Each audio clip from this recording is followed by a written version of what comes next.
Hi, I'm Peri Gilpin, and you might know me as Roz Doyle on Frasier. You're listening to my interview with Elaine Goodman on gogoodman.com.au. You were born in Texas and grew up in Dallas to parents that I read were very supportive of your acting ambitions. How hard is it to distinguish between supportive and pushy parents at that age in relation to some of these child stars and models that peak as a child? Well, my mom and dad, my mother did a lot of commercials and things like that. First of all, when I was born, she was a school teacher. And then when she and my real father divorced, she remarried a couple of years later. And the guy that she remarried sort of said, my mom, God, sorry, I'm going to do this fast. My mom had been a school teacher, and that's what she really loved doing, but she also had major aspirations to be an actress. But she got caught in this kind of student teaching thing. When she was a student teacher, she taught special ed, which means she was teaching kids with, that had challenges and special education needs, and she was really good at it. But once you get into that circle, that kind of, once you're in that web, you can't get out because you're good at it, so they keep wanting you to teach the special ed kids. And there's a really major burnout from that. So after about 6 or 7 years, she just kind of couldn't do it anymore.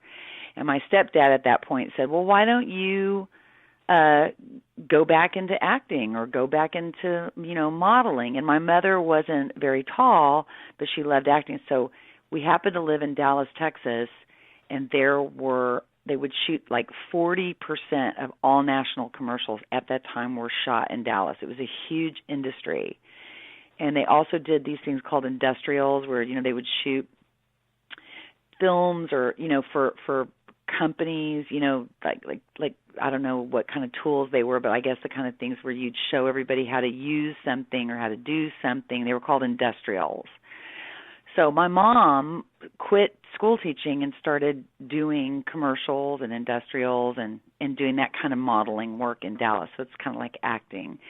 And then I got into the Dallas Theater Center. I loved doing theater, so I started taking classes there. But my little brother and little sisters both loved commercials, and they all did a ton of them. So if you turned on the TV in Dallas, my mother would be, Mrs. Baird, like the Mrs. Baird's bread, and my brother would be like the DQ dude who was like from the Dairy Queen, and my other sister would have something. We were all over the local TV stuff. Advertising royalty. Pardon? Advertising we were royalty. Like, we called ourselves the Von Gilpins, like the Von Traps. It was just whatever. You couldn't get away from us. And then as we got older, we all sort of stayed in the business in one way or the other. So we'd be doing makeup, or we'd be shooting it, or we'd be, assisting somebody, or, we just kind of stayed in the business as we got older and older. And I read your dad, now I'm not sure if this is your dad or stepdad, was Jim O'Brien, who I read my real father. So that was my real father. Yes. And he was a popular weather presenter. Was seeing him on TV regularly an incentive for you as well to get into television? Well, my parents divorced when I was about 4, and what he did, and you probably know about this, he went on the we called it the Rainbow Tour. Like, he went from city to city, different jobs in radio, and he just sort of followed, the work and followed, he was kind of climbing the ladder, I guess. And he wound up in Philadelphia with the top morning radio show in the country, like in the late 70s. And from there, he was working, he was doing he had a show called Dialing for Dollars, and he had another show where he would jump out of planes and do all this daredevil stuff because that's what he liked to do in his spare time. But he was also a weatherman in Philadelphia. He became the local weatherman. He was the first Action News weatherman in the country, and then he was starting to anchor, and he would write his own copy, and he'd anchor like the noon news, and he was, on a track, and then he actually died in a parachuting accident when he was about 42. But I do think he would have continued on that track. He was a workaholic, and he was very good. He wrote his own stuff, and he was highly regarded, and he was the first guy that ever made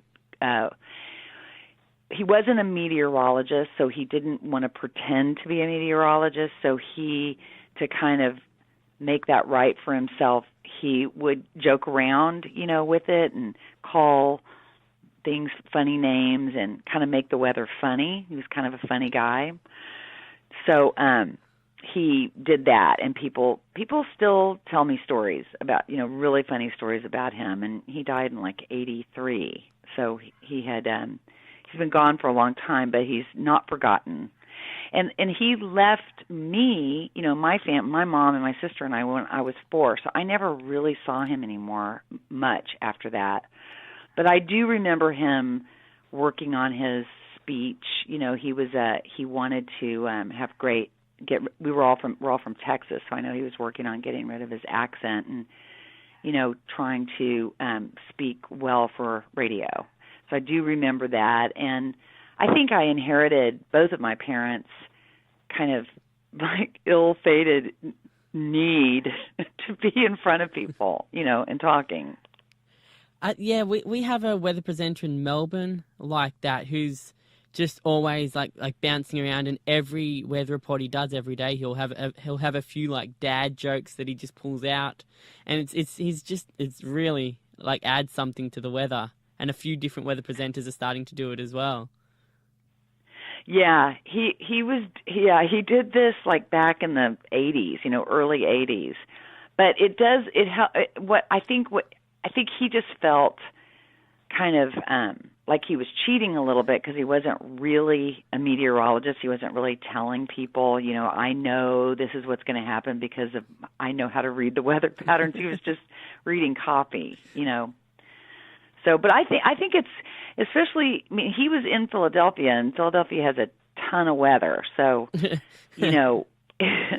it wasn't like he's in LA where the weather's kind of the same every day, After studying theatre and acting in Texas, you shipped off to London to study. What appealed to you about London, which you couldn't get in America? Well, I got kicked out of college. I got kicked out of the University of Texas. I like it. Texas. That's hardcore. I know. And they said, that they didn't feel like I had what they were looking for or what it took to be an actor or whatever. They just didn't want me there anymore. And it was very heartbreaking. You've still got that rebellious nature. Yeah, exactly. So I thought, I went to I kind of within about, seems like 24 or 48 hours of that, I ran into a friend of mine who went to Duke University. I went to University of Texas in Austin, and she was at Duke. And I think that's in, oh, God, I forgot where Duke is, but I think it's like in North Carolina or something. So she said, well, I'm going to go to this school in London where, and I'm going to go to New York next week and audition for it. And I just sort of went, well, I'm going to do that too. So I went and worked on a Shakespearean monologue with a person at SMU, Southern Methodist University, and I called her. She was the head of the drama department there, the acting department. I said, can I come in and work with you on a Shakespearean monologue? And because I'm going to go to New York and audition for this school. And she said, acting is a very difficult profession to be successful at, and I said, listen, I just got kicked out of the University of Texas a couple of days ago, and she goes, okay, I'll see you at 10 o'clock in the morning. I get it, so you come on in here. So I got into the school, which was wonderful, and then I went to London, and that was like, I was about 19, and I met all these Australians. That was the best part. They lived upstairs. I wound up going to Australia after that. Where did you go in Australia? I started off in Melbourne, and then I went to Sydney by car. We drove up, and then I drove to Canberra, and then we went back down to Melbourne, and then I flew up to Sydney. And then I flew all the way up to Dunk Island, which we call Drunk Island. and And then I hung out there, but I got caught in the wet. It got really, really, it rained so much that no planes would come back to the island.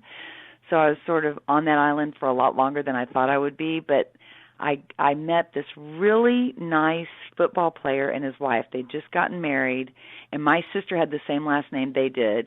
His name was Graham Wynn, and he had married a woman named Lynn Wynn. And they said, if you come back to Sydney, you have to stay with us. And I said, oh, you're just married. I'm not going to come stay with you. But I went back to Sydney and I called them to say hi, and they came and got me from the hotel, and they made me stay with them, and I just had the greatest time. So I had a wonderful. I was in Australia for about a month total. Wow.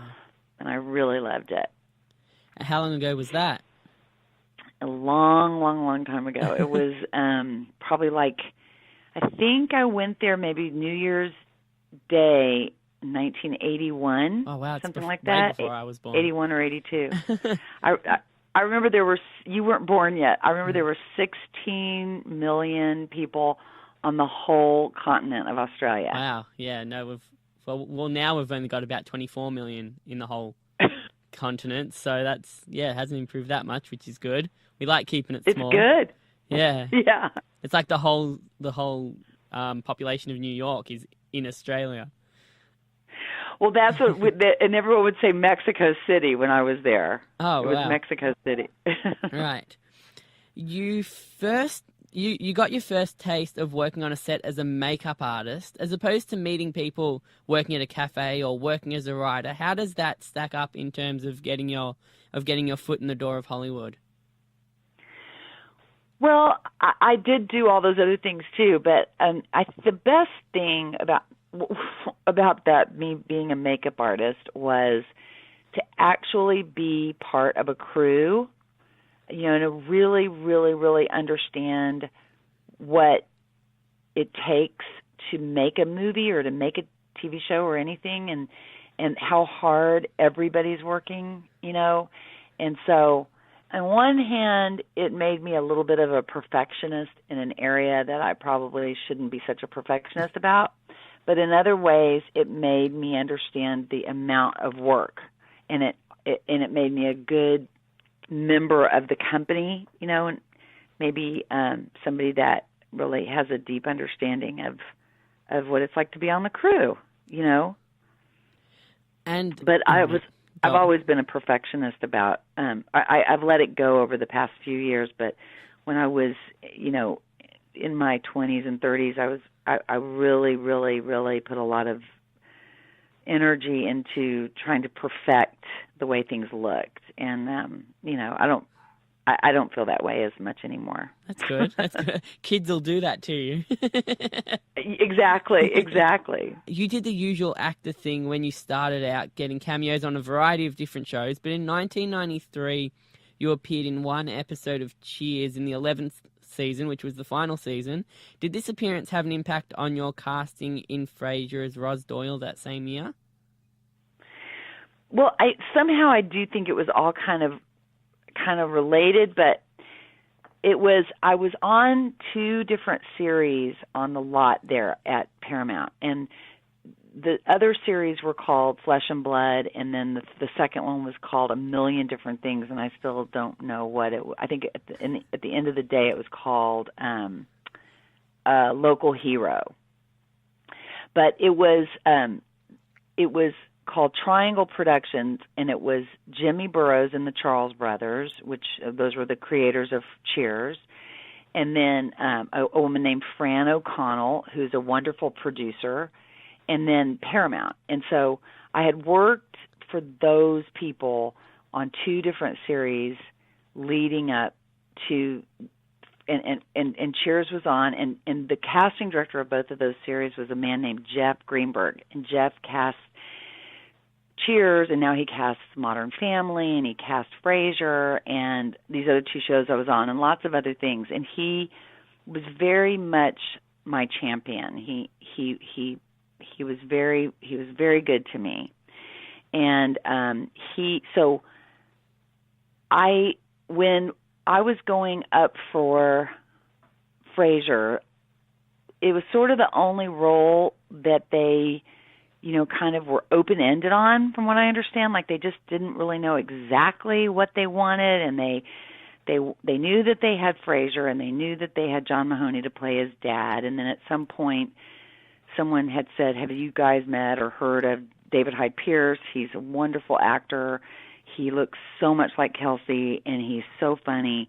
And, if you ever want him to have a brother, you should look at him." And he had just done this Norman Lear project, and he had the funniest tape. And they basically just watched his reel and kind of offered him the part on the spot. And then as far as Jane's part, from what I understand, they loved her, but also Warren Littlefield, who's the head of the network, had been looking for a great part for her because he thought she was hilarious, and I do too. She was so funny on Murphy Brown. And so I think Roz Doyle was kind of like, this is the place where we could put in somebody older or someone of color or someone of, either gender, someone from Texas, any sexual, orientation. Like it was just kind of like an open book there, And I know that they saw a lot of people, and so then I don't know how I kept making it through the cut. I really do not know that, but it came down between me and Lisa Kudrow at the network, and I knew her from this process. Plus, a couple of friends of mine were in an acting class with her, and I'd heard a lot about how funny she was and how nice she was. So we kind of became friendly during this process because we just kept going in and going in and going in. I've never been in for something so many times. And I just didn't think you could go in for something so many times, but it was a big deal. So we got to be friendly, and then at the end of the day, she got the role, and so that was sad, and then for me, but good for her. And then a couple of weeks later, I knew that she was dating, or she kind of was old friends with Conan O'Brien, but they were sort of starting to maybe date a little bit, but then he went to New York to audition for, his show, and then he wound up getting it. So I saw that in the paper, and I left her a message and went, "Well, you got Frasier and Conan got Late Night, and the only problem is when are you going to see each other? But what a good problem to have. I know it's all going to work out. I'm so happy for both of you." So left that message. Then that night, I was at a restaurant, and I got a call from Jeff Greenberg asking if I could come in the next day to play the part, and I said, "Well, what about Lisa?" And he goes, "Well, we got to make that phone call." So it was just sort of a horrible, it wasn't the way I would want it to be. No one wants it to be that way, but that's how it all started out. But then she went on to do amazing, amazing, amazing things and is totally over it. And so it's not a big deal anymore, but it was a kind of a strange start. Wow, that's a story I haven't heard before, because I saw your interview from like 93 or 94 on Conan, and that definitely didn't come up in the conversation. No, it did. No, I know. Isn't that funny? I didn't really know him. I mean, I just knew her. So, when I would go, we'd laugh a little bit about it, but it's not like he and I had her in common, because I really didn't know him until I did his show. Now, you've touched on my next 3 questions already, but my thing is kind of going into a bit more depth, so let's go for it. Frasier was a spin-off of Cheers, so the character of Frasier Crane was already established. When you make a spin-off, is the casting and early writing process a bit quicker because the main character is already created? Well, in this case, I would say it was even more than that. You had David Lee and Peter Casey and David Angel, who David Lee and Peter Casey had been writing partners for years. They had started off together on The Jeffersons. They'd written together on several things, and they were then on Cheers. And so and David Angel, I think, was the showrunner on Cheers the last couple of years. So these guys were incredibly great writers, but they were also very familiar with the character of Frasier and how to write and what to write for him and what the strengths of that character were. And also because Frasier was one of, I think, 9, or no, I know he did it for 9 years. I don't know how many characters, but there were lots of characters on Cheers to write for. So, as good an actor as Kelsey is and as good of writers as they were, it was 22 minutes. So it's like you get these broad strokes at a character. But I do think that the writers knew that Kelsey could flesh it out, that he was that kind of an actor, and they could fill in a lot of blanks about this character, So the pilot is still it's still the best pilot that I ever read, and everybody talks about that. I mean, it was just simple, but you're right. They didn't have to do the kind of exposition that you usually have to do when you're introducing everyone as a brand new character. I mean, you had Frasier, and then they just picked him up and they moved him to Seattle, and they put him in a new world. You had to get to know everybody else, but you had this great, maypole. You had the great center of the show with someone that you'd been watching for 9 years, and you got to find out more about him. So in some ways, I think it was maybe a little easier, but they really made hay. I mean, they took advantage of all of it. What were some of the main points the creators had when they created Roz? You've talked a bit about it already, but were there other points that I read in terms of Lisa Kudrow, that they wanted someone a bit more dominating, I guess, than Lisa Kudrow? So what were some of the other main points that they had?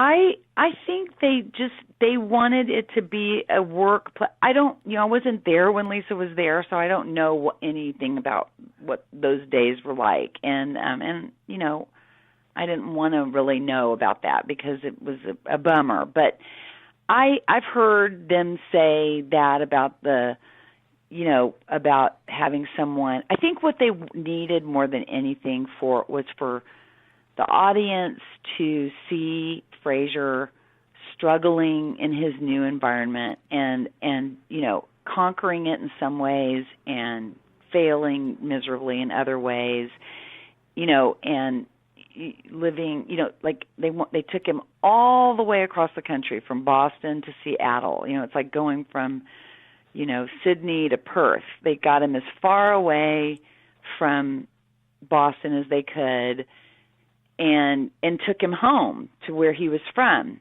so then they surrounded him. So I think they wanted to take advantage of having this wonderful character and even developing him even more, giving him even more dimensions, more character traits, and more, things that were all Frasier's strengths, but also Kelsey's strengths.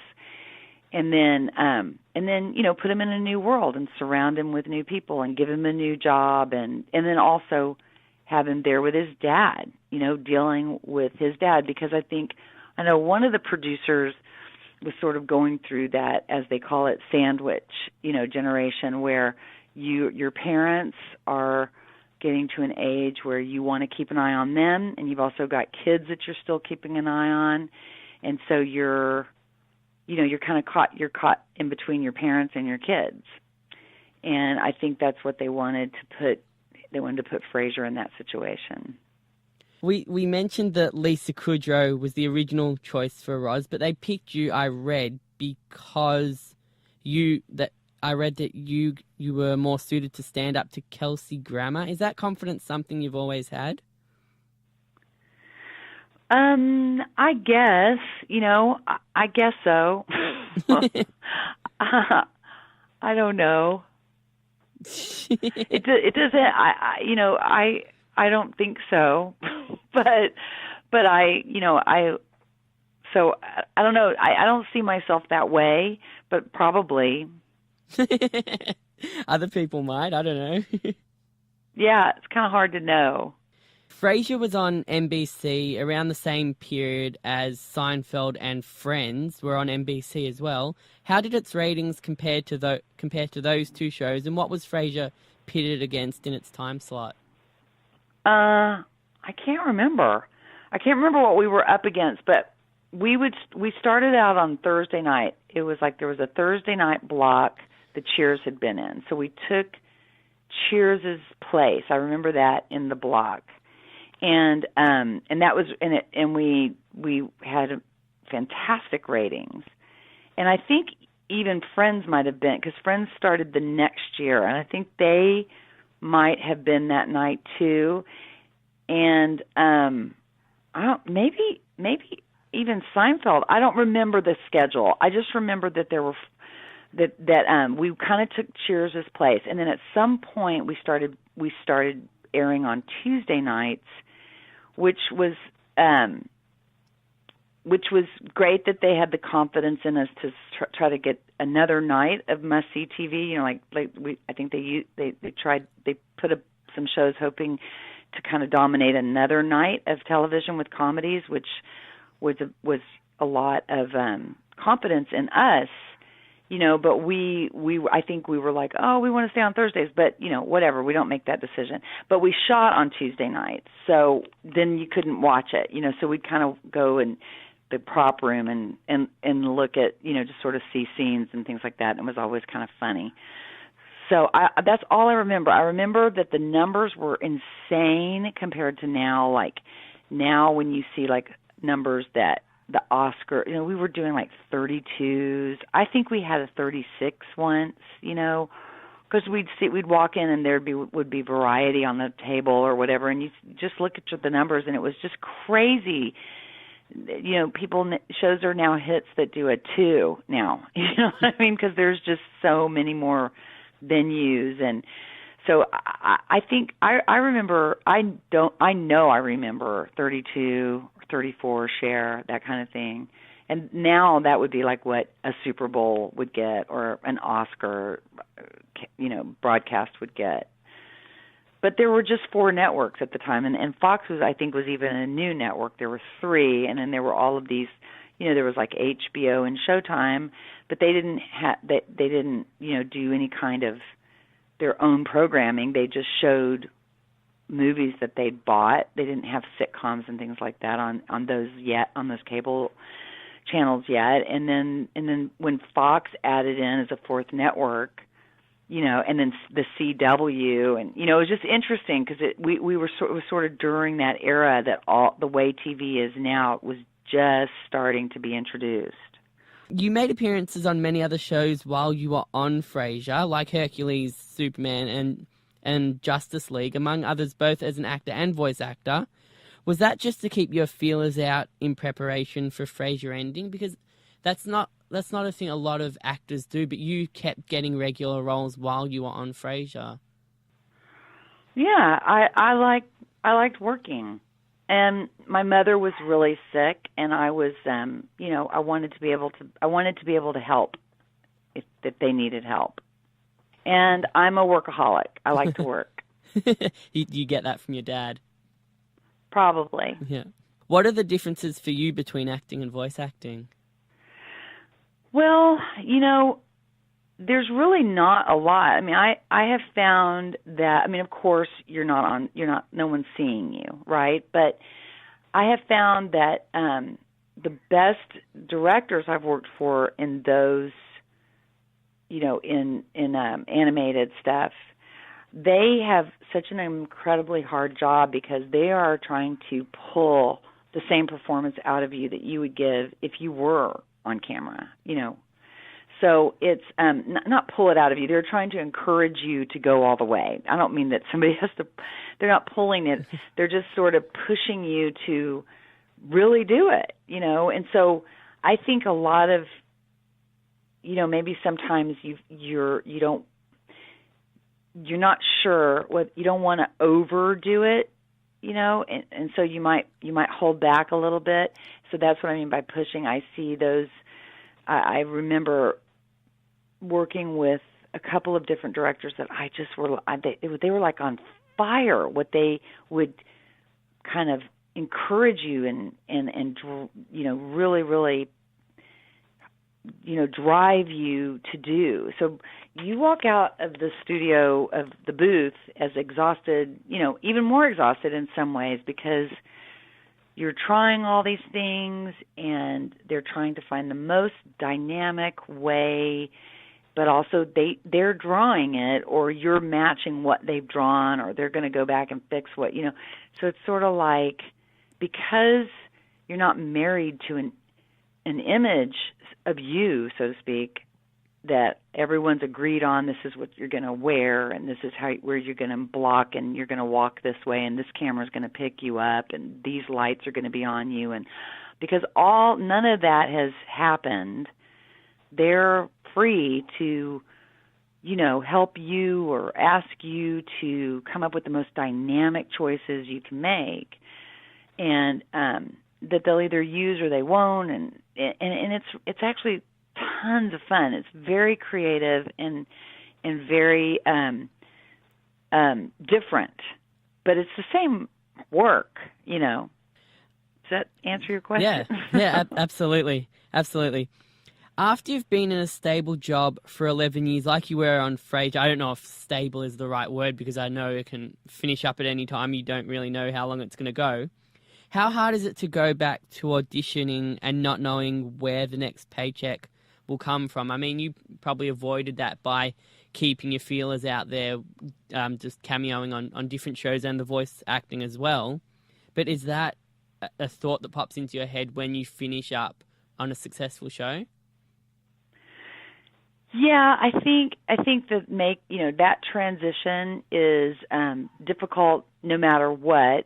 And it's also like it's a privilege, it's a difficult privilege, but you have this feeling like there's not that many people in the world that have done it, and so, but you have to look to the people that have done it well, which I always tried to do. And we used to sit on the set all the time in our, we had this little green room upstairs by our dressing rooms, and we would talk, David and Jane and John and Kelsey and I and Edward Hibbert and Dan Butler and Tom McGowan and Patrick Kerr and all the great people that were in and out, Harriet Harris, all those fabulous people that were just on a constant, in and out. We all would always say it's just never going to be like this again. This is as good as it gets, because the writing is so fantastic, and the schedule is amazing, and just everything about it was so great. So, but by the time it ended after 11 years, everybody, I think, felt like they wanted it to keep going. No one wanted it to end, but at the same time, it felt like it was right for it to end. It felt like the end of an era in a lot of ways. Like, while we were there, the whole Paramount lot went digital. We were the last show on film. Wow. At the Paramount lot. I don't know about anybody else, but so it was sort of like there was just a lot of things kind of ending, and it felt right. And then I had two babies born literally the same week that we aired our finale. So and Jane had a baby born in December Christmas before, like 4 months before. So literally, I mean, I had two babies at home, and, it felt like it was time for that to end, but it was very sad and with a lot of sadness, a lot of sadness. Did you still have the motivation to act after you'd finished up on Frasier, even with two kids now? Of course I wanted to, and there were some things that came up that I really wanted to do, but I felt like I had two babies at home, so I didn't feel right, because it's not the show, it's not the work, it's not going to the show. It's all the stuff around it, and that's what Kelsey used to say too. This is what they pay you for, the promotional stuff, the photo, doing the other stuff around the show, like and all the publicity and all the promotional stuff, which you want to do. It's fun too, but that's when you're, not with your kids or not doing what you need to do as a parent. And I didn't I didn't want to. I wanted to take a little break, if I could, to to bond with my kids and to get to know them and to be there as a mommy to my babies, you know. But then when I was ready to go back to work, it was like, well, who are you? Who cares? Yeah, that's Hollywood, isn't it? That's Hollywood. Apart from Frasier, it looks like most of your other roles over your career have been in dramas. In hindsight, what stands out to you about Frasier? Well, I love comedy. I mean, I came to LA to be Baby Medea. I had no idea that I could even do comedy. I thought I came from theater, and I loved drama, and I was a drama queen like nobody's business. And I did this play, and it was a stupid play. I did two plays. One was kind of the first time I'd ever really technically tried to do comedy, and it was just for fun. And the guy that directed it just kind of taught me some things. Then I did another play that I produced, and it was also a comedy. And that director, Ron Link, really, really, really solidified some things for me as far as comedy goes and how to play comedy and what comedy is. Because I think a lot of times actors feel like it's kind of a secret, like let's not talk about it because we'll ruin it if we talk about it. You know what I mean? Like it won't be funny. I'll blow the joke. I'll jinx it if I talk about it. Yeah. Do you know what I mean, or do I sound crazy? No, like over-explaining a joke. Right, exactly. So, but you know, you can talk about it. You can talk about it. You can dissect it. You can take it all apart and put it back together again. And especially if the writing is really great, you could do that, you know. So kind of learning just the chemistry, not the chemistry, just the building blocks of comedy, like, was very, very helpful. And I will always thank Ron Link for that, because Jeff Greenberg saw me in that play. He actually saw me in both of those plays and, you know, brought me in, and that was a good thing. He brought me in first for a show called Wings. Do you remember Wings? No, I know of it. I was probably a little bit too young for it. It was also David Lee and Peter Casey. It was created by them and David Angel, Grub Street. So that was their first series after they left Cheers. And it was about a little municipal airport on the island of either Martha's Vineyard or Nantucket, I think Nantucket. And so when I went in there to read for it, you know, I had all these questions. Like, I was like, well, is she like Diane, or is she like Rebecca, or is she like Carla? Like, what is she like? You know? And he goes, why don't we just read? So I read with him, and then he goes, okay, it's Spokane, not Spokane, because I had mispronounced the city, Spokane, Washington. And then he said, so listen, I got to ask you a question, but I don't want you to take this in the wrong way. And I go, okay, just ask me anything. And he goes, how much better can you look? And I go, I can look a lot better. I can do more makeup. I can, you know, wear better clothes. That's why I asked that question. I just couldn't tell which type of character this was, you know. And he goes, Peri, it's television. Let's stack the deck. So I went in. He asked me to go in and meet the producers the next day, and I you know, did my makeup and I did my hair, and I looked, you know, more like, I guess, a leading lady maybe, or not quite so charactery. And so not a leading lady, but you know what I mean. Like, I looked as good as I could. And so I went in, and they were, and I took all these clothes with me, and they said, okay, we want you to wear this, this, and this, and come back for network. And so I went to network for that role. So I knew those guys. Then I did another play, and then I went in for the you know, the series that I did with Jimmy and Triangle, which was called Flesh and Blood.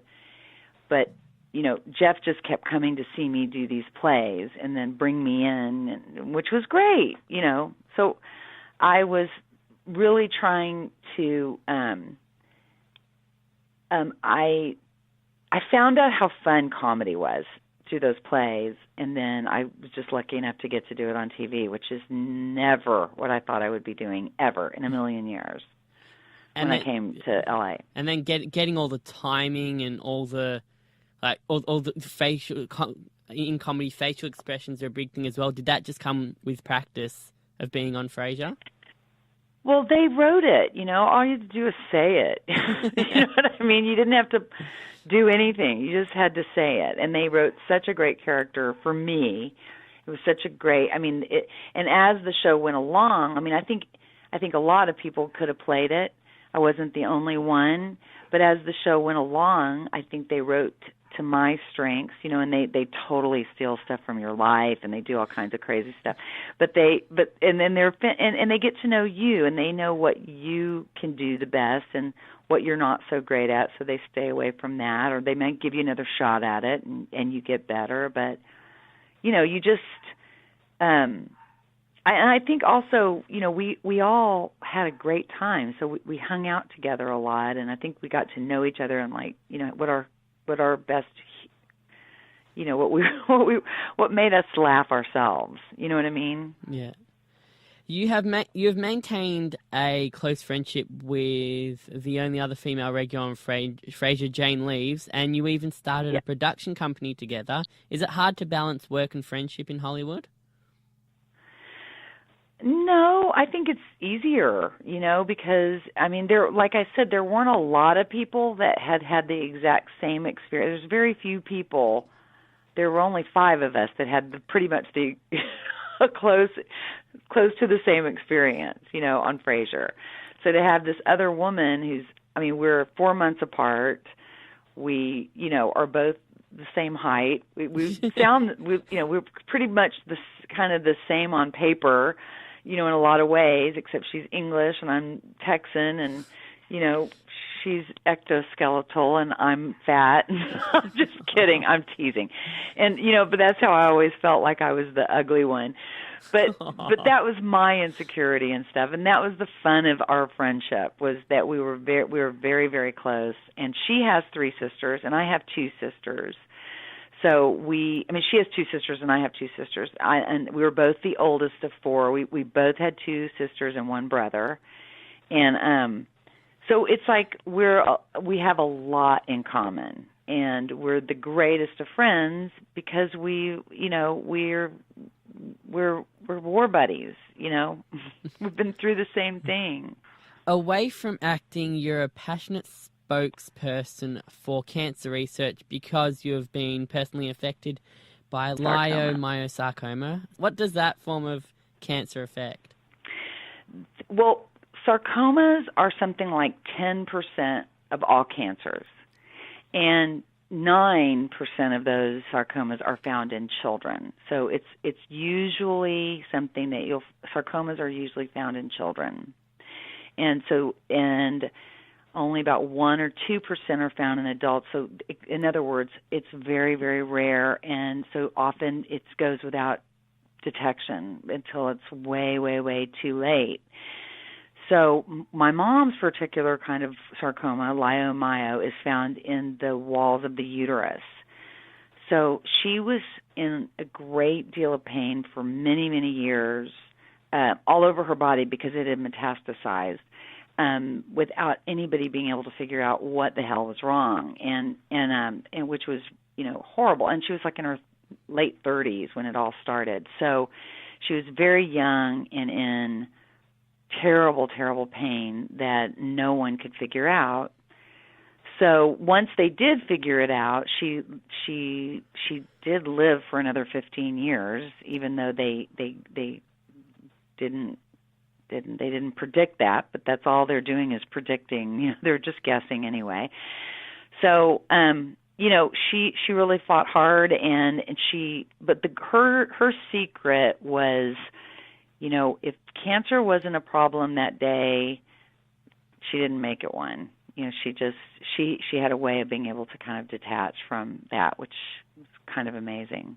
And have they come up with a cure or a management drug to try and ease the pain of it, or ease the try and make it less of a problem? I think sarcoma research has come a long way since my mom had it, and since my mom died.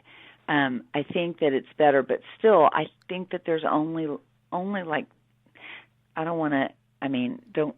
The last time I met with the Sarcoma Foundation of America, there were something like between 30 and 40,000 people living with sarcomas. So that's a very small amount of people compared to, say, something like breast cancer, which is what I wound up starting a benefit for breast cancer, and I lobbied in Washington for the National Breast Cancer Coalition because the National Breast Cancer Coalition is kind of a grassroots advocacy organization that teaches women how to make their vote count by voting for people, men and women, who support women's health issues, and they get millions of dollars from the Defense Fund every year, and the National Breast Cancer Coalition likes to conduct its own tests and sort of be in charge of the testing. And many doctors from other cancer fields have thanked the National Breast Cancer Coalition for all of the research and all of the steps forward, because any step forward in any cancer helps all other kinds of cancer. So with sarcomas, you just don't have as many people with it, so you don't have the research dollars and you don't have the opportunities to talk about it. So thank you for this opportunity. But I also really believe that they're making huge strides all the time in all cancers and all sarcomas. So I do believe that we will get to a time, and I know that the National Breast Cancer Coalition would like to eradicate breast cancer by 2020, which I think they can do it, and sarcomas will, follow suit, I think. Yeah, it's a big, deep topic, and there's so many cancers as well. So they've just got to start knocking them off, I guess.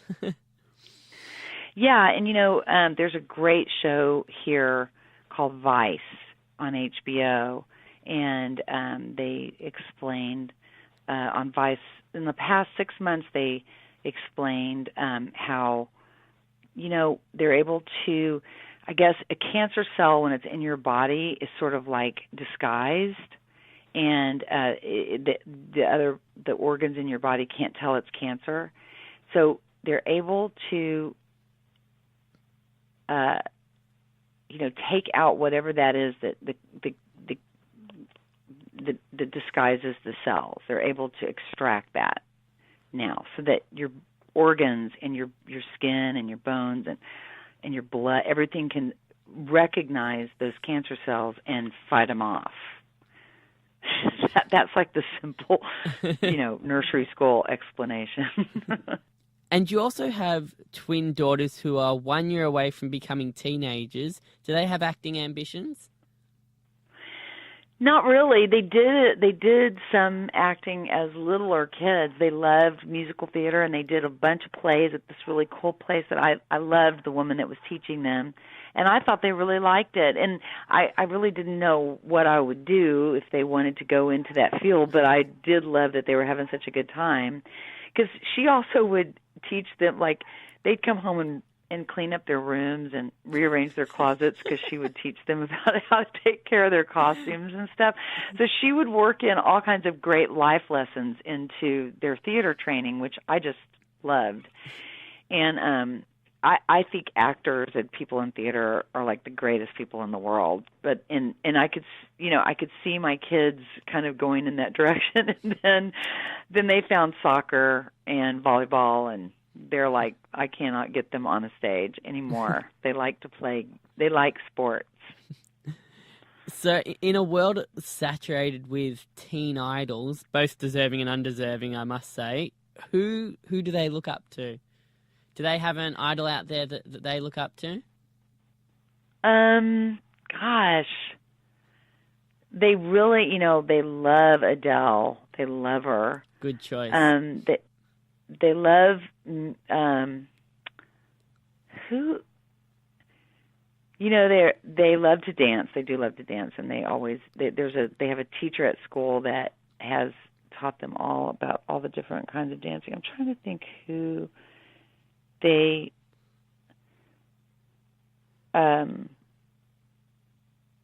they love. Do you know who Andy Grammer is? No. Do you know who that is? Andy Grammer. He sings a song called he sings. He's really got a great voice, actually, and they love him. But they also love. They're going to walk in the door in a minute. I'll ask them. I want to get it right. They make me put. They love Taylor Swift too. They love Taylor Swift. We took them to that concert last year and last summer, and I think to them her songs are like a touchstone. And I don't mind that at all. I think it's what she's saying to them is really, really interesting, and it's so much different than when I was their age. When I was their age, everybody was crying over the boys, and I'm not good enough, and you're going to leave me. And now she's like, we're never, ever, ever getting back together. You're exhausting, and I love that. It's funny you mentioned Adele. Last night on TV here, they showed her concert in New York from last year, and it was amazing. She is an unbelievable performer. Yeah, she is. She has an amazingly beautiful voice, and I also love her attitude. She at the Grammys, something went wrong with the microphone, and she was. I think something just the mic and the piano. I think she was trying to do something just with only a piano on a kind of out in the middle of the audience, and something went wrong, and she was just off a little bit, and she just said, "So what?" Like everybody was trying to make the biggest deal out of it. She goes, "So what? It was off. We were trying something we hadn't even really rehearsed." And everyone went, okay, you're right. She's very, very powerful and in all the right ways. And I love that.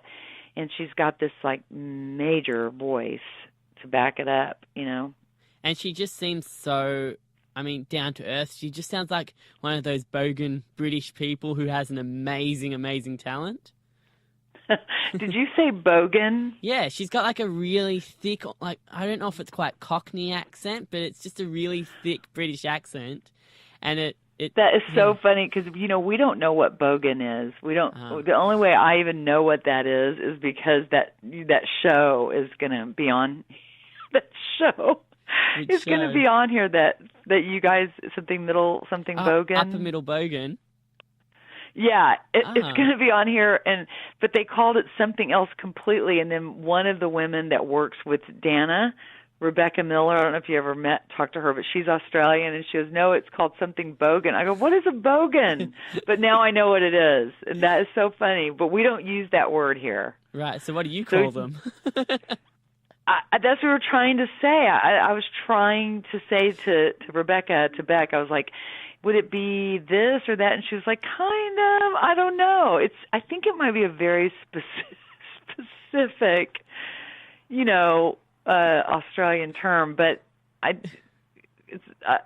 like maybe here we would say nouveau riche, maybe, or which is us trying to be French. But isn't it sort of like isn't it kind of tacky, like trailer park or something? But isn't it like, but they live in nice area? I don't know. It's kind of like you can get bogans that it's not necessarily how you live. It's kind of your accent mixed with kind of being happy to live, I guess, basically. Live a basic kind of life. It's kind of a mentality mixed with an accent, mixed with a lifestyle. That it's all simple, and you're not really fussed about anything. It's kind of like country, like where you live in like a simple place, and life's, I guess, not a big worry to you. I don't know. That might be. I think I'm a bogan.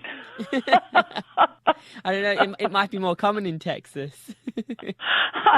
I think that's exactly what I am. Like, yeah. So, for example, it sounds like more maybe like you'd find a lot more quote unquote bogans maybe in Southern America because they're a bit more laid back. They're not like city people who are rush. Bogans are more. It sounds bad the more times I say it, but it's just such a funny word, and it's becoming like, I just saw it today in the trades because they said the name of that show, and I'm like, oh, I love that word, but I still don't get exactly. But I think I get it. I think I know what you mean. It's just people that aren't trying to compete for. They're not trying to compete to see who's got the most money or who's got the highest status or who's got the best job. They're just happy. I mean, someone might like, but there's a difference between someone that's modest and someone who's a bogan. Like bogan people will like camping and things like that. A lot of like farmers are known as bogans, I guess. It's kind of like that lifestyle. You can't really put a finger on one thing. It's kind of a whole mix of things. But it's like the complete opposite. I think opposite. It's Australian. Yeah. I'm not a bogan. If it has anything to do with camping, count me out. I hate camping. It's like the complete opposite of the city kind of suit that you'll see walking around the business district. It's the complete opposite to that. So it's like straw hats and flannelette shirts and things, and like Blundstone boots and things like that. I don't know if you have a lot of that in America. Flannies, yeah, we call them flannies. They're quite popular in America, I think. But what, flannel shirt? Yeah. Oh, yeah. Yeah. Yeah, right. Anyway, let's move on. I don't want to get myself in too much trouble here. You're not at all. But I do love Adele. She's a great role model. Will we ever see a Frasier reunion? It's one of the lucky shows whose cast is all still alive.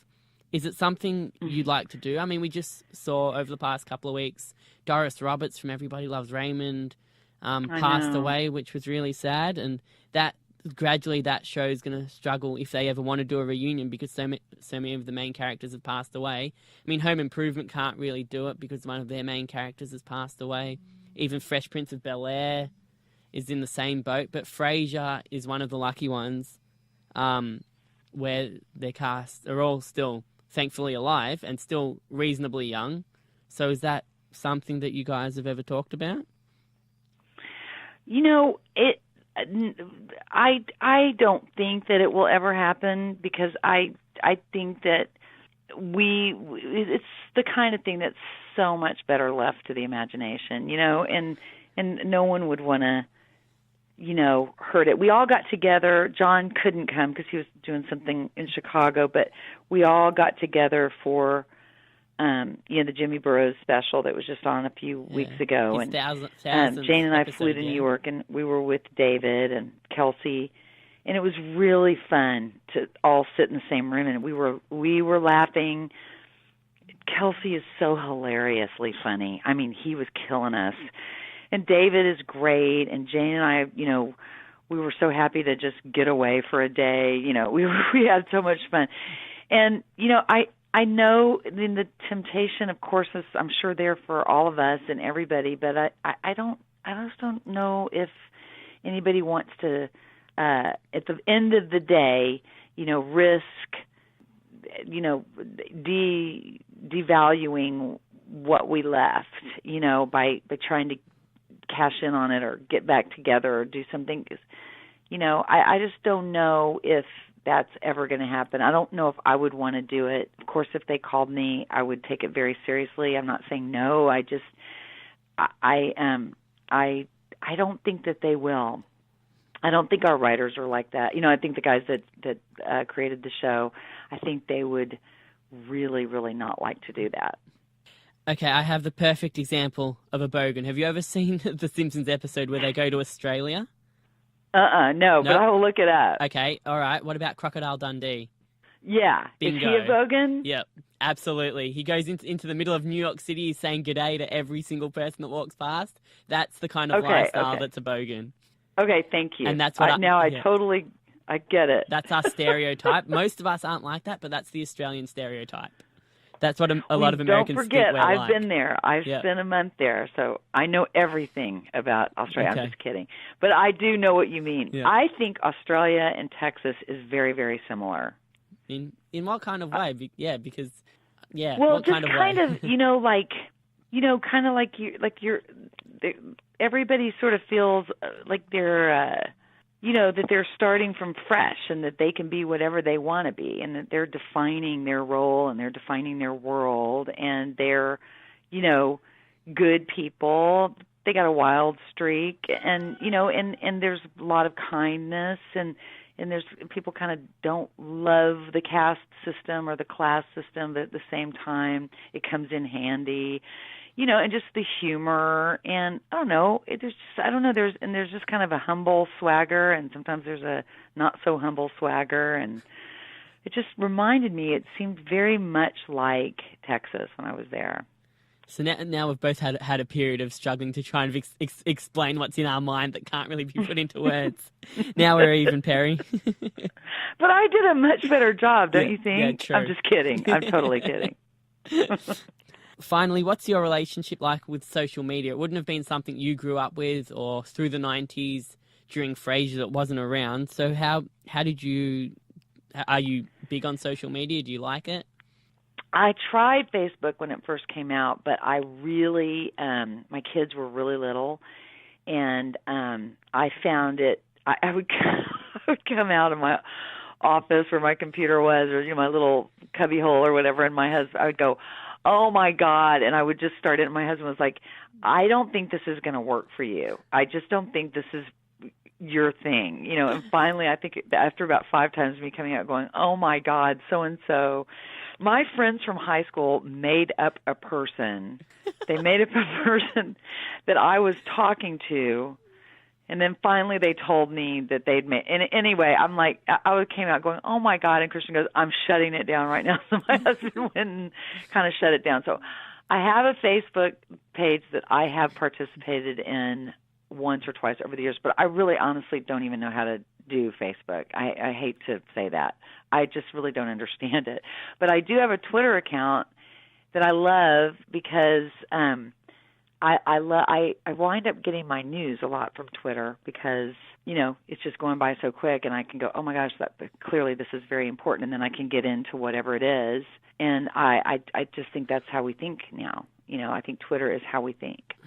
And Instagram I love because I love images. I love photographs and I love to look at what people put up. And I will spend a lot of time find myself spending time going in and just looking at people's lives, I think it's fascinating, I'm so addicted to all of it. But the thing is, recently a close friend lost a member of their family, and I didn't know anything. I couldn't get any information, and they were putting it all on Facebook, just assuming everybody was on Facebook, and I just thought, oh boy, am I behind the times. But at the same time, I also thought that was really interesting. I need to get on.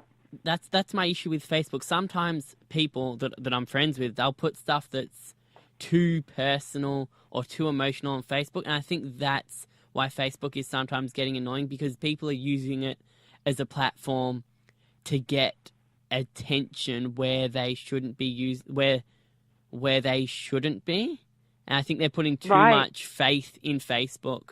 Whereas it's got nothing on face-to-face contact or talking on the phone or hearing someone's voice. Yes, yeah.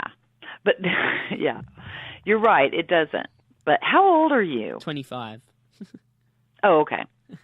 I thought you were young. No. Oh, thanks. Well, because you sound young, Peri. but you're very mature. Yeah, no, I've grown up a lot over the last few years, but yeah, no, I've always sounded young. My voice hasn't quite broken yet. It'll catch up eventually. Stop! Your voice is broken. You sound you just sound young and fresh. Yeah, please enjoy it. I'm taking advantage of that. Yep. Yeah, so Is someone else there laughing at you? No one's there. I'm just thinking, like, do I say you sound young as well? Do I not? Is that going to come across weird? Is that too far? So I'm just going to keep my mouth shut before I get myself in trouble. I am a very immature old lady, but I can't help it. I'm not going to try to change myself. No, don't. It's fun. So where can people find you? What are your handles, as they call them? At Peri.Gilpin on Instagram and at Gilpin Peri on Twitter. Is that hard to remember? No. Back to front. Yeah, I had the other way, and I just was technically not with it. So I just wound up with this, and it's fine. Peri, it's been an absolute blast. It has been. Thank you so much. I'm so glad that someone so smart and so kind loves Frasier. That's very nice.